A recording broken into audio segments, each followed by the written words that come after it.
Hi guys! So welcome back to another video, and today pag-uusapan natin is about life insurance. May ginawa na akong 2 videos about 3 years ago about life insurance dito sa Canada, but they're more on specific type of life insurance. Today, i-generalize natin. I want to bring this topic back up dahil maraming nagsidatingan ng mga Filipinos dito sa Canada since COVID. Most are student, under work permit, new permanent residents, and most of them do need life insurance. Ang problema, maraming mag-aalok sa'yo dito ng life insurance. Go ahead, mag-post ka sa Facebook group and ask someone for a life insurance policy, and ang daming magme-message sa'yo. It's a very lucrative business dito sa Canada, ang pagbebenta ng life insurance because of the high commission. So today, I will discuss all about life insurance, yung iba't ibang klase ng life insurance dito. And just to guide you guys, ano ba yung kailangan mo talagang life insurance if you're starting out. And if you've been paying your life insurance policy for a long time, maybe it's time to review what you have and decide on if that's really what's best for you. So unahin natin, importante ba ang life insurance dito sa Canada? Napaka-importante kung may dependents ka, kung may nakadepende sa'yo sa income mo. If you're under work permit here, definitely i-prioritize mo ang pagkuha ng life insurance kung may pinapadalhan ka sa Pilipinas dahil nakadepende sila sa income mo. For example, kararating mo pa lang dito and you'll be making about $40,000 a year. And most of that pinapadala mo sa Pilipinas. So make sure na kumuha ka na life insurance just in case something happens to you. Hindi lang naman ikaw yung mawawala, pati yung income mo. So, yun yung purpose ng pagkuha ng life insurance is to replace that income that's going to your family. Kasi yung income na yun, pinababayad ng bills, probably a mortgage, car loan, house loan. So, that's the purpose of getting life insurance, to protect the financial burden in the event of your premature death, yung breadwinner ng family. Kasi kung titingnan mo, let's say for that example, $40,000 a year. For the next 10 years na itatrabaho mo, that's $400,000. So, in case may mangyari sa'yo right now, mawawala yung $400,000 na yun for the next 10 years for your family. So, that's how you look at it, is the life insurance, it's not for you. It's for the ones that are depending on your income. Ito yung bill na ayaw nating magamit, right? Kasi alam natin, pag nagamit siya, ibig sabihin, wala ka na, patay ka na. It's just unfortunate na marami ngayon nababalita dito sa Canada ng mga walang life insurance and may mga anak sila, may asawa. And for just, you know, konting dollars lang, they could have protected their family on that financial burden. Mahirap na yung mamatayan ka, mas mahirap pa yung at the same time, iniintindi mo kung saan mo kukunin yung mga pambayad ng mga bills. Kasi wala nang nagpapadala, wala nang nagtatrabaho para sa inyo. So make sure if you're also a wife and you know that your husband doesn't have life insurance, nako, i-push mo yan. Dahil ikaw din ang kawawa kung may mangyari sa asawa mo. And even for the stay-at-home moms, you guys also need to insure yourselves. Dahil, yes, you're staying at home, hindi ka kumikita, but what if may mangyari sa'yo? Then your husband has to stay home with the kids. Hindi siya masyadong makakapagtrabaho. So ang price ng life insurance is based on 2 things. It's based on your age, and it's also based on your health. Obviously, kapag mas bata ka, mas mababa yung premium mo, which is yung monthly payment for your life insurance dahil it's less likely for you to die at a younger age. And also, at the same time, when you're healthy, you don't smoke, maganda yung mga health markers mo, then obviously, your insurance would be cheaper. Kapag naman, let's say you're a smoker, your premium would be a bit higher. Sometimes it doubles. Kasi nga naman, you know, you're more likely to die if you're unhealthy. Meron din namang mga tao na even if they're on a certain medication like yung mga diabetic or they have high blood pressure, pwede pa rin naman silang ma-approve for life insurance. Yun nga lang, matatawag yung policy nila as rated. And their premium would be a lot higher than a healthy person. So, just keep that in mind, you know, kaya ayaw mo mag-life insurance is because you're high blood or you're diabetic, you should also give it a try. Just in case, you know, you get approved. Kasi most of them get approved anyways, but at a higher premium. When you're single and wala pa namang nakadepende sa'yo, yung need mo for life insurance is more of a want. Kung gusto mo talagang i-lock in na siya yung price at a younger age, then you can do that. But If you're a single person na wala pa namang nakadepende sa'yo, wala ka pang financial responsibilities, you really don't typically need life insurance. But definitely, if someone is depending on you for your income, may mga anak ka, may pinapadalhan ka mga magulang, you should get life insurance just in case something happens to you. Napaka-importante niyan dito. So ngayon, pag-uusapan natin ang different types of life insurance dito sa Canada. And ano ba dapat yung bibilhin mo? Magkano ba dapat yung babayaran mo? And ano ba yung mga fine prints na nasa kontrata mo? So first type of life insurance is term insurance, which is my favorite. If you guys haven't seen my previous video, I encourage you to do so after nitong video na to. Yung dalawang video na yun is really more specific, talking about term versus whole life. And why did we pick the term insurance instead of the permanent insurance, which is yung favorite ng mga Pilipino.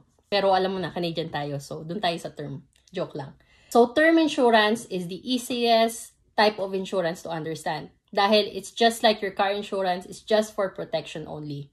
So you can buy a level term insurance ang tawag na 5, 10, 15, 20, 25, 30, 35-year level term, which means kung ano man yung term na pinili mo, yung premium mo stays the same. It doesn't go up, it doesn't go down, and your coverage also stays the same. I always call term insurance as a cheap emergency fund for your family.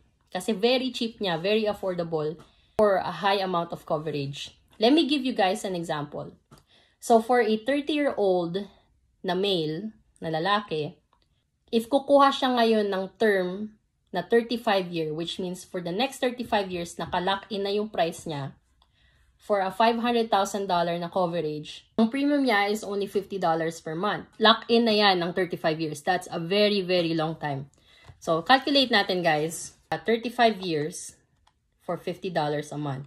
$21,000 for $500,000 of coverage. So, manghihinayang ka pa ba dun sa $21,000 for the next 35 years? Pero ang coverage mo naman is $500,000.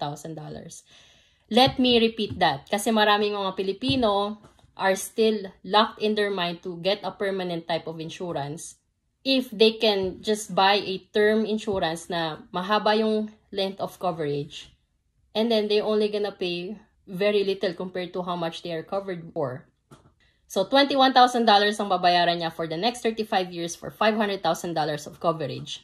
In my opinion, life insurance for an average normal people like you and me, wala naman sigurong milyonaryo o bilyonaryo na nanonood ng video ko, di ba? So for you and I, ang life insurance need is very temporary. Like for myself, mga anak ko is maliliit pa. Of course, we need a high amount of coverage for life insurance. Dahil what if something happens to me or my husband? Our youngest is only 2 years old. So for the next 16, 20 years, we still need coverage, right? For them. Pero over time, when we retire, when we're at age 65, 70, ang priority na namin is dapat is yung naitabi naming investment that we're growing for the past 20 to 35 years, right? So, that's my opinion for typical 99% of the population, which is low to middle income class. What we typically need is term insurance because it's very cheap and you get high amount of coverage. It's a cheap emergency fund for your family. So if you're a newcomer and you don't have a lot of money, set aside, maliliit pa yung mga anak mo, may nakadepende pa sa'yo, then definitely you need term insurance kasi very affordable siya. And you get really good coverage. So even if yung $1 million, ang monthly premium niya lang is $91.25. Huwag ka namang hinayang dun sa $21,000 dahil that means you live for the next 35 years dahil walang nangyari sa'yo. But just in case may mangyari sa'yo for the next 35 years, covered yung family mo ng $500,000. Hindi mo kailangan pang hinayangan yung $21,000 kung walang nangyari sa'yo dahil ibig sabihin nun nabuhay ka. Dapat masaya ka na nabuhay ka. People don't like term dahil after nga nung pinili mong term is syempre magre-renew na siya. And of course, as you age, insurance doesn't get cheap. A lot more expensive when you're a lot older because it's more likely for you to die. And insurance companies know that. Alam nila yan. So dapat while you have that term insurance is you're also investing at the same time Pag natapos yung term mo, may tinatawag na self-insured. You are self-insured. You don't need a high amount of coverage anymore. If you still want life insurance, then go ahead. Pero yung insurance mo dapat, when you're older, hindi na ganun kalaki yung insurance need mo. Dahil yung financial responsibilities mo are gone or they're a lot lower than you were in your 30s or 20s or 40s, right? So yeah, that's what I recommend is if you're new, is a level term insurance, very affordable. You get really good amount of coverage. It's also very easy to understand. It's just really for protection. Wala siyang ibang kasama na nakalagay. So that is term life insurance. Now let's go ahead sa second type of life insurance, which is yung permanent life insurance. Mahilig ang mga Pilipino dito. Kasi gusto nila ng panghabang buhay. Ayaw nila nung nagre-renta, right? Kasi ang tingin nila sa term is you're just renting your insurance. You don't get anything back. So sa permanent, they like the component na, oh, gusto ko yung insurance for life. And that was me, actually, before I got into the insurance industry. I thought na ang need natin for life insurance was permanent. I bought my husband a permanent life insurance, which is whole life. So, under permanent life insurance, may dalawang klaseng life insurance, which is yung whole life, which I've talked about in my other videos, and meron tinatawag na universal life. Permanent life insurance is, from the name itself, would say permanent, right? You can have it for your whole life. These type of products also has a savings or investment attached to it. That's why, pagdating sa permanent life insurance, their premium are a lot higher. Very high compared to if you have just bought a term insurance. So let me give you guys an example. Ito yung binili namin for my husband under the Big S company. They're very popular under the whole life insurance industry. Kasi ang akala ko nun, ang need for life insurance is permanent. You know, ayoko nung term na, you know, after 25, 35 years, di tataas na yung premium ko. Because hindi kami na-educate about investing. And I think that's the mistake that most Pinoys make is because insurance is much more easier to understand than investing. Pag may nakarinig sila ng 2-in-1 na product na meron ka na insurance, meron ka pang investment, kumakagat sila kaagad without reading the fine print or how does it really work without understanding. And it could be damaging because mas gusto pa ng mga Pilipino magbayad ng matagal sa insurance nila instead of consistently investing. And I think that's one of our flaws. Ang mga Canadian kasi, yung mga typical na mga puti, sa mga hindi nakakaalam dito, ang talagang binibili lang nila is term insurance. They're more focused on retirement. Tayong mga Pinoy, we're more focused on what if mamatay, di ba? Parang mas gusto pa nating mamatay kaysa mabuhay ng matagal. Which I understand kasi most of us hindi tayo nag-iipon. Hindi tayo nag-i-invest ng pangmatagalan. So, we prioritize yung insurance. And I've met so many Filipinos na 2, 3 yung binabayarang permanent insurance. Pag tinanong mo kung nalagyan na ba nila ng pera yung TFSA nila or RSP. Well, they don't. Kasi ang laki-laki na binabayad nila sa insurance. Real talk lang yan It's just the reality here. And I'll explain to you guys later why most agents push permanent insurance. Okay, so ito yung binili namin for my husband, which is a whole life insurance policy. Binili namin to when he was 26 years old. It's payable to age 100. So that's 74 years na babayaran namin. Ang insurance amount nito is $250,000.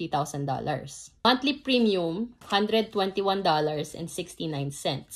And remember when I told you na merong investment component ang whole life, which is yung tinatawag nilang guaranteed cash value. Typically, you will find this in the policy and it looks like this. It's a chart. We paid this policy for 3 months until someone talked to me about it and in-explain niya how this works and sino ba talaga yung gumagamit nito. Let's just make sense about the math here. So, let's say kinip namin to and for the first 3 years, yung investment niya, it's still zero. Wala kaming mawi-withdraw na investment for the first 3 years. Pero ang naibabayad na namin is $4,380.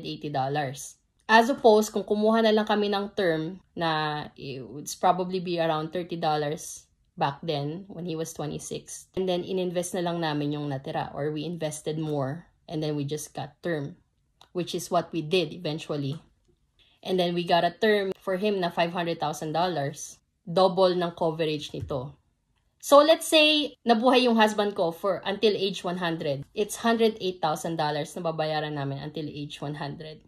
Kung ininvest na lang namin yon, mas malaki pa yan dito. The problem with the whole life is, yung mga Pinoy na namimit ko, they get a permanent whole life insurance. Napakalaki yung coverage, and typically yung premium nila is also malaki din, which is around $200 pataas. For the first few months, madali lang siya bayaran, but eventually, pag medyo matagal ka na nagbabayad, bumibigat siya eventually. So, sayang lang yung naibabayad nila sa policy. Mas malaki pa yung naibayad nila kaysa sa maibabalik sa kanila when they stop paying it pag nag-cancel sila. So, nasasayang lang yung pera. As opposed, kung ininvest na lang nila sa tax-free savings account nila or RRSP, which I'll talk more in a future video about TFSA, kasi it's really a great tool to grow yung wealth nyo if you use it properly. Kaya nauso yung whole life insurance is because wala pa nga yung TFSA back then.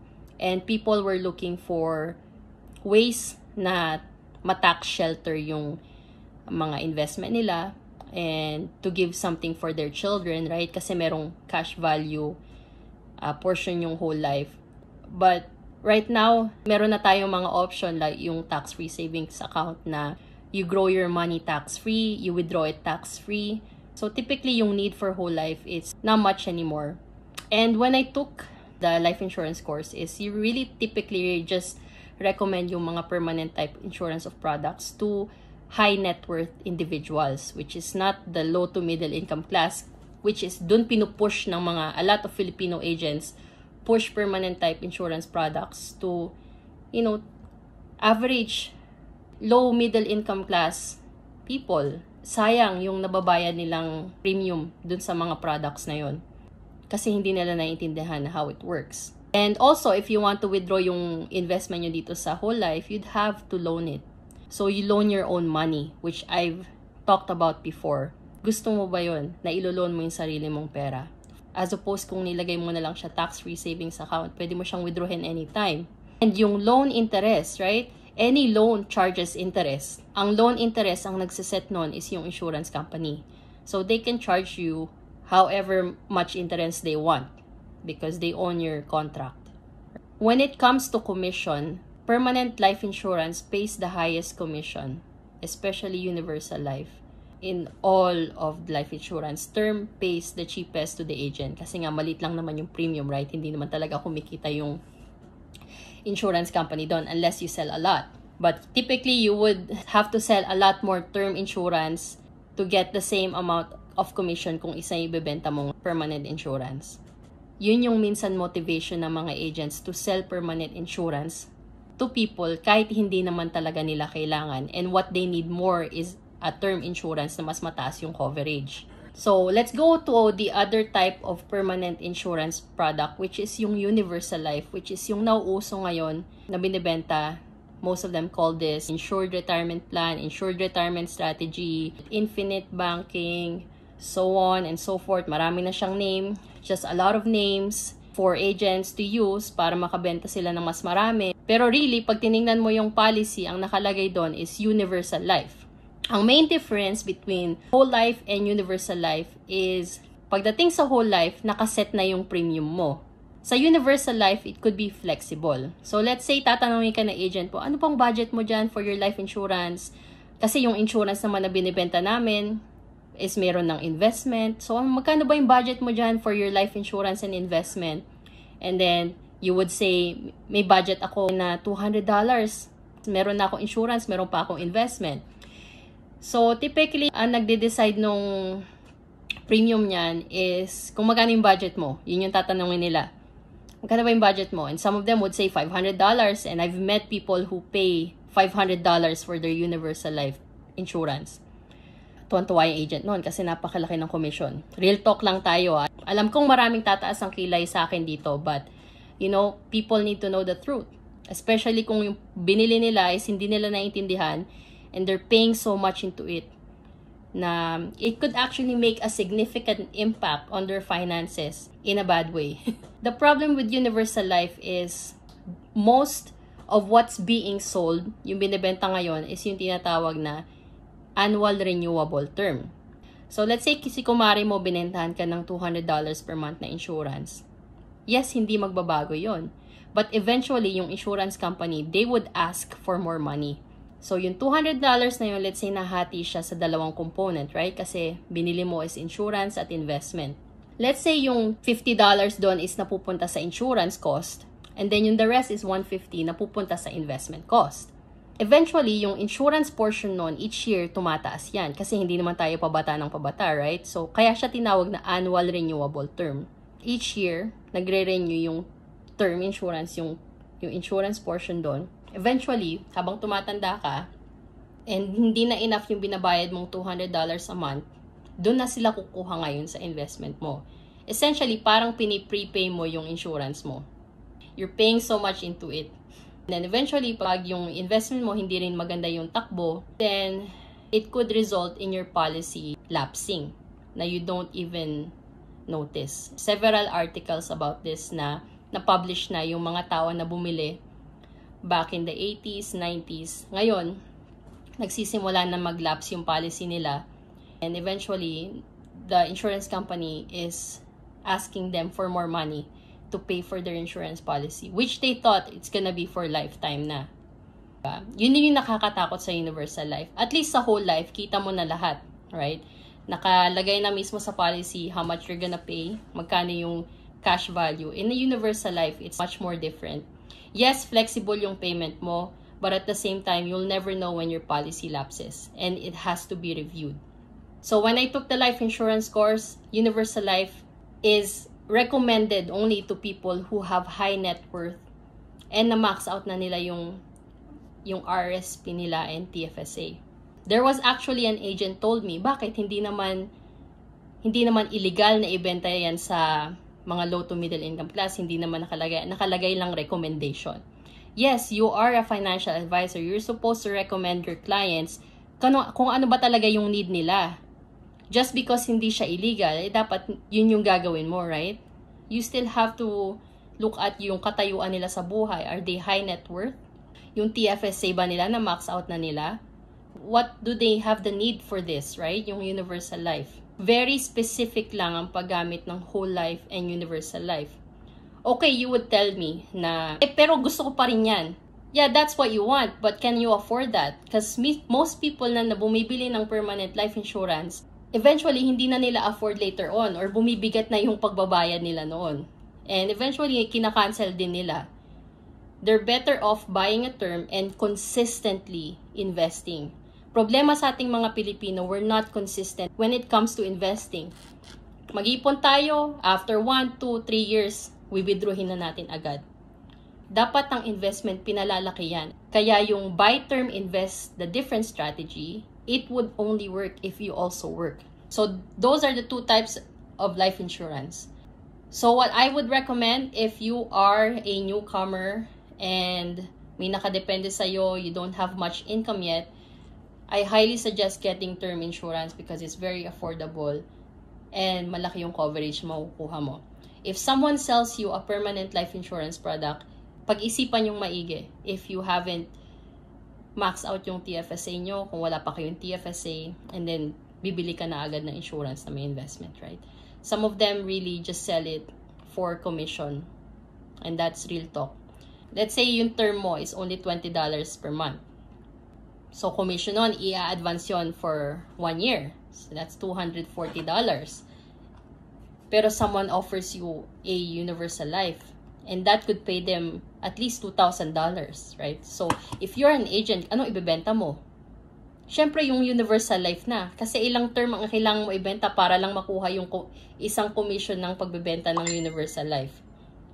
Right? So, kayong mga consumer, yung mga bibili ng life insurance, iintindihin nyo din yung policy. Tsaka, why is this being sold to you? Is it because of commission or is it because that's what you need? Most financial experts, I mean like Dave Ramsey, meron sa Pilipinas si Kuya Vince Rapisura, they really recommend buy term, invest a different strategy because that's what works for typical low to middle income class people.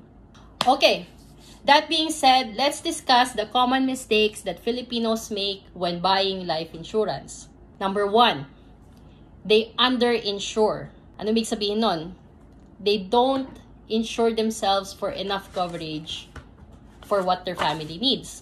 So let's say may family ka tapos ang insurance mo lang is $100,000. Napakaliit nun. Typically, you need 10 to 15 times of your income for your life insurance coverage. And at the same time, they underinsure lengthwise. So, pagdating sa term insurance, kunin mo na yung pinakamahabang term, level term, that you can afford. Pangalawa, which is what I've discussed, is overpaying for premium and having multiple life insurance policies. Typical yun dito sa mga Pilipino na nag-o-overpay sila sa premium. Napakamahal nung kinukuha nilang insurance. Wala na silang naitatabi. Minsan, dala-dalawa, tatlo-tatlo yung binabayaran nilang life insurance. Pangatlong mistake is not getting the right one. Like I said, for majority of us na low to middle income class, what we need is term insurance. And most of us are getting sold permanent insurance na napakamahal and most of them are very complicated. Kasi ang problema sa permanent insurance, hindi naman talaga natin binibili, is binibenta sa atin. Pang-apat is not reviewing your policy. Most of us, we just buy and then sign and then natabi natin yung policy, inaalikabok na, hindi natin nire-review. So every time na may changes sa family, sa financial situation nyo, make sure na nire-review nyo yung policy nyo. Let's say nadagdagan yung anak nyo, of course, kailangan mo dagdagan yung insurance mo. So just review that. Or nabawasan na yung utang mo, maybe it's time to lower it. Maybe it's time to extend yung insurance, right? So just review your policy. That's one common mistake, is not reviewing the policy.